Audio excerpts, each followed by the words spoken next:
Guys, I think I have successfully found the best of trash TV. And if you don't like trash TV, you need to start watching it. Because if you're ever feeling really shitty about yourself and feeling really down on yourself, there's no better way to feel better about your situation in life than popping one of these shows on. And the show that I'm going to be showing you guys today is 90 Day Fiancé The Other Way. Now, you probably have heard of this show, and you probably heard of 90 Day Fiancé, so this is nothing new. It's not like I'm exposing you to something brand new. My wife and I watched most of it together, and then we watched the tell-all portion, which really, the tell-all portion is really all you need to go to. Just watch that bit, and you're pretty much caught up and you're fine. Plus, you get all the nice juicy bits, all of the stuff that really just makes you sit and think to yourself, wow, my shitty life really isn't that bad. I wanted to show you some of the best highlights of it, and I wanted to talk about it because it's really good. It might actually turn you on to watching trash TV. Previously on 90 Day Fiancé The Other Way, the couples tell all. Why would you record? Because this whole time you were talking to a whole nother man. Yeah, that's pretty much what you can expect. It just gets so much farther downhill. Wow. That's the real reason we broke up. Trust issues that I was having. No, it's not the real reason. You found another girl. What? So if you don't know what 90 Day Fiancé is for whatever reason, it's basically these people go flying themselves into a marriage situation, living together, doing the whole nine, and it usually blows up in their face. Now what's particularly interesting is this 90 Day Fiancé, they are like going to different countries completely. So like one relationship was in India, another relationship was in South Africa. One of the kids on here goes like to the Philippines. He's like 23 years old and ruins his life pretty quickly. Like this one is especially interesting because there's that whole dynamic of they have to move to a different country and it's really out of their element, which leads to all the kind of hilarity. Yeah, because when I care about people, I care about them and I'm loyal. That was a lot. So y'all felt bad. I know I've had a girlfriend similar to Holly where it's like, it gets to a point that you've already comforted somebody as much as you can from another country, right? And it's just like they won't give you a break. This guy is part of the peanut gallery. Apparently they have like a peanut gallery of all people from like the previous 90 Day Fiancés, and they really have nothing of value to add other than just stirring the pot. That's pretty much what their function on this tell-all is they've just come on just to fuck with the other people. I mean, that's really truthfully all they're good for. Holly and Wayne, it seems like there's a lot for you to still discuss. We hope you're able to overcome these obstacles in your relationship. Thank you. Thank you. I really like how every time that they're finished interviewing the couples and they have their big spat blowout thing and everybody puts their 2 cents and they're just like, we really hope that you guys can work through your crazy bullshit together. Even though Shekinah's family refused to attend the tell. Okay, so these two are personally one of my favorites. You got Shekinah here, who's basically a bi-lo version of Kim Kardashian, and then Sarper, who's like this male model. He's like Turkish, and so it's the combination of these two is absolutely hilarious. They're one of my favorite pairs for sure. One person who did want to participate and show support is her friend and her ex, Dan. Oh, no. Who expressed his feelings about her just before she left for Turkey. Please welcome Dan. Oh, no. Jesus Christ. Oh, I love it. I love when they bring in the people that they know are going to really just piss everybody off and really just stab a thorn right in their side. Some of my favorite shit. Hi, Dan. How you doing, guys? Shekinah, did you and Dan date? Yeah, we did. Dan, you're not, like, we weren't in a relationship. No, that's what I'm saying. We went on dates. Yeah, that doesn't make you my ex. Yeah, no, that doesn't really count as boyfriend, right? Boyfriend, girlfriend? I don't know. Tim, what did you say? Repeat yourself. Did we have sexual contact? Yeah, I was just wondering, like, if they just went like out. And this Andre character is like some of my favorite comic relief because he's just like, I don't know where he's from, but the accent makes everything 9,000 times funnier every time he says something. It's not 100% true, but that's okay. What? Excuse me? I said it's not 100% true, but that's fine. Actually. Did you fuck? I mean, no, but like kinda, like sorta just like she tripped and fell into me. Well, I tripped and fell into her, maybe. 100% true. Okay. Oh my God. Give Dan the man a chance. Hey, give Dan the man a chance. Look, I think Dan the man should get the chance, okay? I'm just saying. Give Dan the man the chance, you know? I think he's earned it. I gave Dan the man a chance. So it's basically we spend the next few minutes with Dan the man trying to shoot a shot again with Shekinah, and then this is what happens after that. We get quite an interesting little bit from Sarper. You had sex with a different woman every 3.5 days since your 18th birthday. Was that, in fact, the reality? My God, Sarper, how dirty is it? Please, for God's sake, tell me that you had like an industrial bath after every few days. Like, you have to get it scrubbed and you have to take it basically through a fucking car wash at that point, my friend. How I calculated it. I mean, Come on, Sarper, spit it out. Shekinah, you hear me?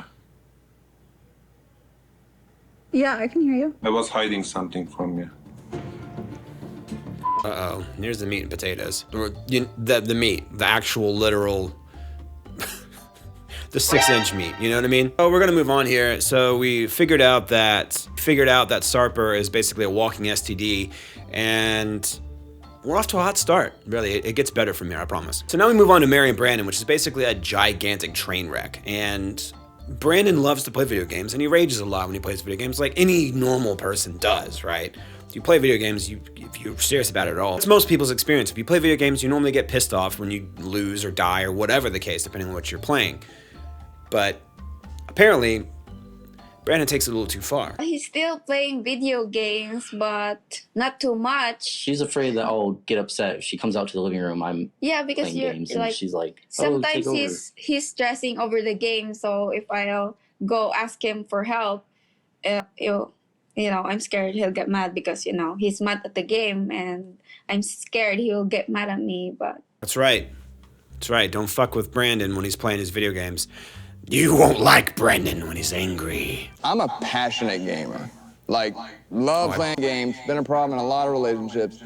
She is too afraid to approach him to disturb him from playing a video game to pass off the child. I have a big problem with that. Yeah, Motley Crue, I agree. You shouldn't get too wrapped up in your video games. If you're playing Call of Duty or something, or, whatever. Halo. Like, back in the day, Halo, like, the amount of rage that was in my body when I would play Halo is second to none.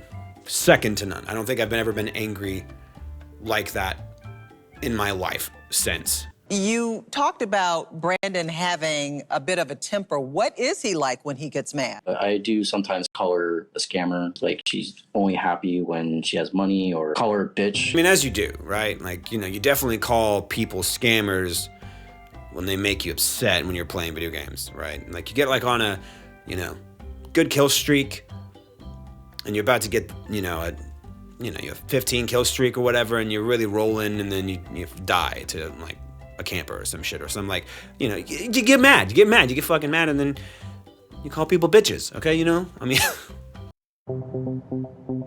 most of the time, if I get mad, I call her a bitch. What the Okay, so now we're getting to the point where Brandon, whatever his name is, his mom comes on. Now, Brandon's mom hated Mary at first. I'll go ahead and just preface that to you, that initially, in the beginning of the show, she could not stand her. And so now she comes on. And boy, is it good shit. Okay, so this is really where the good stuff happens.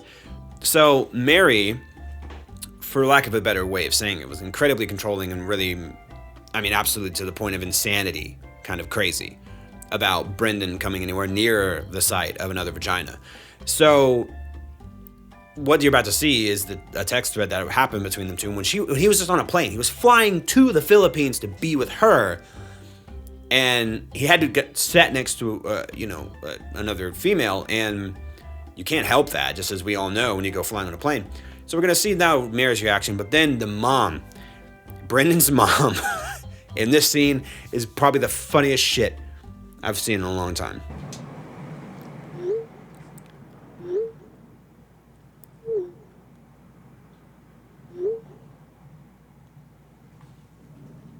Seething rage on Brendan's mom's face. It's really probably the best thing. And it gets better. Just watch just watch her. Just watch her.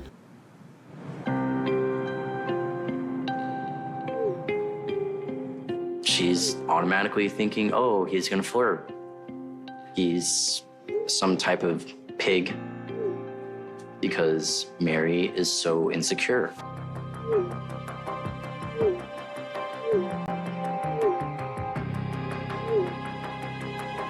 Now, granted, remind you, all of that was being sent to Brendan as he's on the plane to go be with her.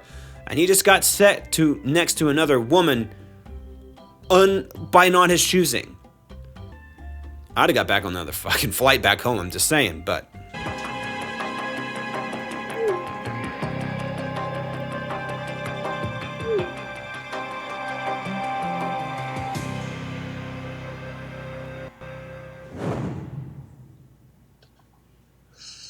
Oh, the silence. That face is everything that you need to know. The daggers, the absolute daggers coming from this woman's face is probably my favorite thing. The tension in that room, I could only imagine. I mean, she can't even breathe. She can't even talk. I mean, it's the best shit. She's so mad because I don't even think she knew that that conversation probably happened. I love it. This is why I love trash TV. Moments like this is why trash TV is good. Even if it's scripted, I don't give a shit if it is. This is good stuff. daughter, she hates Mary. Hates her. Wants nothing to do with her. She's still blocked on everything. And when she sees these scenes, she has to leave the room. You know? She's like, I don't know how you can even like that bitch. You know? And I'm just gonna ask, you know, like, I know, you know, everyone's like, how could he call her that? But what you just saw, how could you not?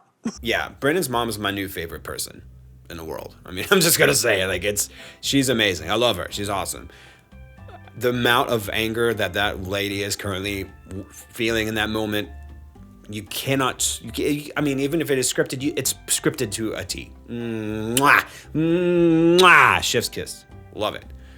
That is what bullshit, terrible, garbage TV drama is. And so there's some other drama moments in this talk all episode and tell all episode. There's a lot more that happens, and I'm just gonna stop it here because those were like the highlights to me personally. I thought those were some of the funniest moments. There's some other good stuff about cheating, and guy gets caught, like has the guy, one of the girls that he literally had sex with, or like invited, well, I don't know if she had sex with her, but like invited her to be with him in the Dominican Republic while that he was still with the girl that he was married to. And they have her on the show to talk about it, and like everybody corners him, and he just basically doubles down and says, "Oh, fuck you, go to hell. This never happened." So that's good stuff. If you don't watch trash TV, give it a shot because it makes you feel better about your life, because at least we are not living that life. Appreciate you watching, guys, and I'll see you in the next one.